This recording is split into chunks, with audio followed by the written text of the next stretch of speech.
കുറച്ചു മുമ്പ് വരെ അവൾ ഇവിടെ ഉണ്ടായിരുന്നല്ലോ, അതിന്റെ ഇടയിൽ എവിടെ പോകാനാ? ആളും അമൃതയുടെ മുറിയിലുണ്ടായിരുന്നു. ഇപ്പൊ നോക്കിയിട്ട് അവളെ കാണുന്നില്ല. വിളിച്ചു നോക്കിട്ട് ഫോണിൽ കിട്ടുന്നുമില്ല. വേണ്ട നമ്പ്യാരെ, അമ്മാതിരി നമ്പറുകളൊന്നും വേണ്ട. രാമനുണ്ണി വിചാരിച്ച എന്തൊക്കെ നടക്കുമെന്ന് ഇപ്പൊ നമ്പ്യാർക്ക് ബോധ്യപ്പെട്ടല്ലോ. നമ്പ്യാരെ, ഇത്രയും കാലം അത് നിങ്ങളുടെ നല്ല സമയമായിരുന്നു. ദാ ഇപ്പൊ ഈ രാമനുണ്ണിയുടെ സമയം തുടങ്ങി. ഇനി കളി നിയന്ത്രിക്കുന്നത് ഈ രാമനുണ്ണിയാ. നമ്പ്യാര് ഗാലറിയിലിരുന്ന് കളി കണ്ടാ മാത്രം മതി.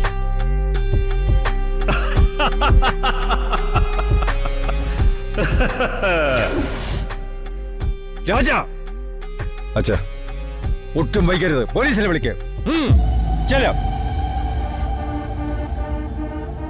കൊച്ചറാണി, വർഷങ്ങളായിട്ട് ഞങ്ങൾ കാത്തിരുന്നതാ അച്യുതൻ നമ്പ്യാരുടെ ഈ പതനം. അയാളുടെ ചെറുമകൾ അമൃതയെ നിസ്സാരമായി കൊച്ചറാണി എന്റെ മുന്നിൽ എത്തിച്ചു. അച്യുതൻ നമ്പ്യാരെന്ന കൊമ്പൻ രാമനുണ്ണി ഒരുക്കിയ വാരിക്കുഴിയിൽ വീണു. ഇതിന് പ്രത്യുപകാരമായിട്ട് നല്ല ആണാടിന്റെ വാരിയല്ലിന്റെ ഇറച്ചി കൊണ്ടുള്ള നല്ല അസൽ മട്ടൻ ബിരിയാണി പാചകപ്പുരയിൽ തയ്യാറായിക്കൊണ്ടിരിക്കുക. കൊച്ചുറാണിക്ക് സന്തോഷമായല്ലോ അല്ലേ?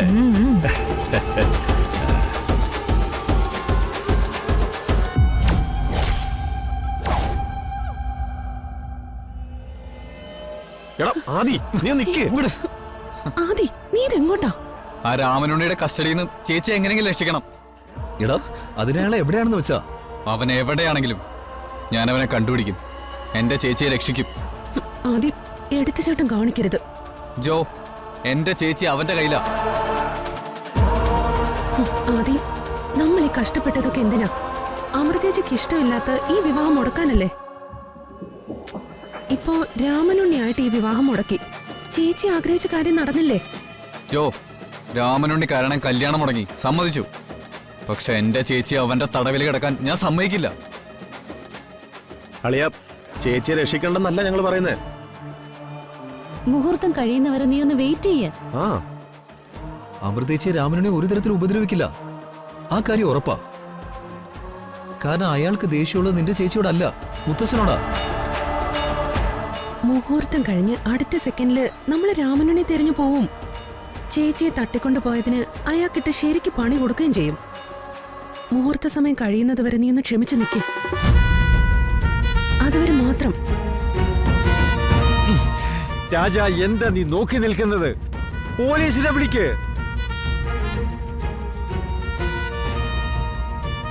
രാജേട്ടാ, ഒരു മിനിറ്റ്. അച്ഛാ, ഇതിപ്പോ പോലീസിൽ അറിയിക്കണോ? അമൃത രാമനുണ്ണിയുടെ കസ്റ്റഡിയിലാ. അവന്റെ കയ്യിൽ നിന്ന് എത്രയും പെട്ടെന്ന് അമ്മുനെ രക്ഷിച്ചേ പറ്റൂ. അമ്മുനെ രക്ഷിക്കണം. പക്ഷേ എന്തോന്ന് പക്ഷേ? അച്ഛാ, ഈ വിവരം പോലീസിൽ അറിയിച്ച മിനിറ്റ് വെച്ച് ഈ വാർത്ത നാട് മുഴുവൻ പരക്കും. പുത്തംപുരക്കാരുടെ അഭിമാനം അതോടെ മണ്ണടിയും. അത് വേണോ അച്ഛാ? അച്ഛാ, ആശ പറയുന്നതിലും കാര്യമുണ്ട്. അല്ല, പോലീസിൽ അറിയിക്കാതെ പിന്നെ അമൃതമോളെ നമ്മളെ എങ്ങനെ രക്ഷിക്കും? എങ്ങനെയും അമ്മുനെ നമ്മൾ രക്ഷിക്കണം. എന്തു വില കൊടുത്തും രാമനുണ്ണിയുടെ കയ്യിൽ നിന്ന് നമ്മുടെ അമ്മുനെ രക്ഷിച്ച് മുഹൂർത്തത്തിന് മുമ്പ് ഇവിടെ എത്തിച്ചേ പറ്റൂ. അതിനെന്ത് മാർഗം വേണമെങ്കിലും സ്വീകരിക്കാം. അതിന്റെ പിന്നിൽ ഉണ്ടാകുന്ന കോൺസിക്വൻസ് എന്ത് തന്നെയായാലും ഞാൻ നേരിടാൻ തയ്യാറാണ്. വാ.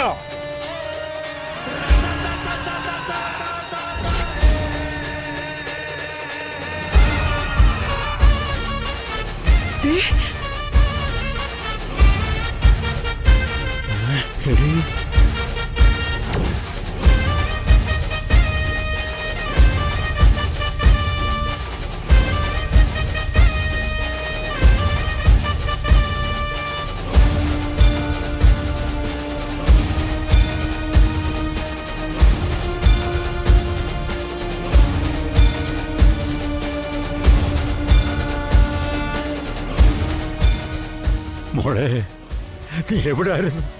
ഞങ്ങൾ എവിടെയൊക്കെ നോക്കിയെന്നറിയാവോ? അച്ഛ അവൾ ഏതോ ഫ്രണ്ടിനോട് ഫോണിൽ സംസാരിച്ചോണ്ട് ഓഡിറ്റോറിയത്തിന്റെ ടെറസിൽ നിൽക്കുമായിരുന്നു. എന്റെ അമ്മ എന്നെ ചതിച്ചോന്ന് വരെ മുത്തശ്ശൻ പറയും.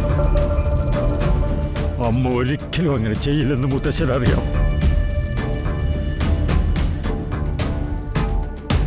മുത്തശ്ശനെ ആകെ സങ്കടപ്പെടുത്തി കളഞ്ഞല്ലോ മോള്.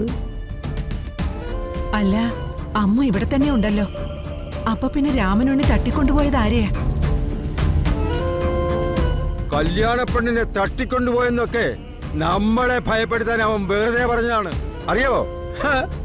എന്നാ നേരെ വൈകിക്കേണ്ട, താലികെട്ട് നടക്കട്ടെ. ആ ആയിക്കോട്ടെ.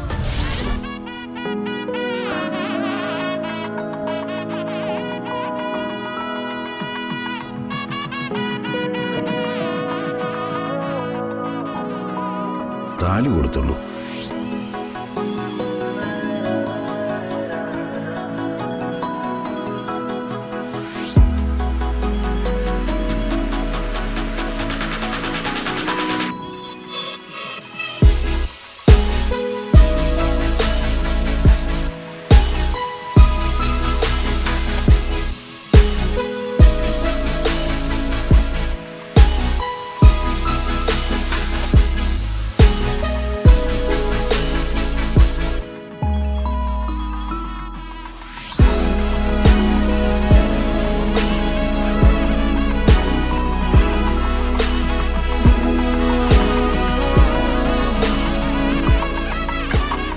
അയ്യോ,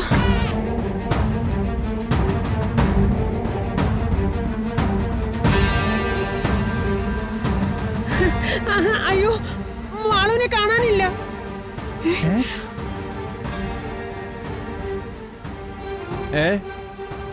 കുറച്ചു മുമ്പ് വരെ അവൾ ഇവിടെ ഉണ്ടായിരുന്നല്ലോ, അതിന്റെ ഇടയിൽ എവിടെ പോകാനാ? മാളു അമൃതയുടെ മുറിയിലുണ്ടായിരുന്നു. ഇപ്പൊ നോക്കിയിട്ട് അവളെ കാണുന്നില്ല. വിളിച്ചു നോക്കിയിട്ട് ഫോണിൽ കിട്ടുന്നുമില്ല. സുധ പേടിക്കാതെ, മാളു വേറെ എവിടെ പോവാനാ? കുട്ടികളുമായിട്ട് അവൾ ഇവിടെ എവിടെയെങ്കിലും തന്നെ കാണും. ഇല്ല, ഞാൻ എല്ലായിടത്തും നോക്കി. മാളു ഇവിടെ എങ്ങുമില്ല. ഈശ്വര, അവളുടെ ശ്രീയേട്ടന്റെ കല്യാണം മുന്നിൽ നിന്ന് നടത്താൻ ആഗ്രഹിച്ചത് എന്റെ മോള്. മുഹൂർത്ത നേരത്തെ ഈ മണ്ഡപം വിട്ട് അവൾ എവിടെ പോകാനാ? എന്റെ മോൾക്ക് എന്തോ അപകടം പറ്റിയിട്ടുണ്ട്, അത് ഉറപ്പാ.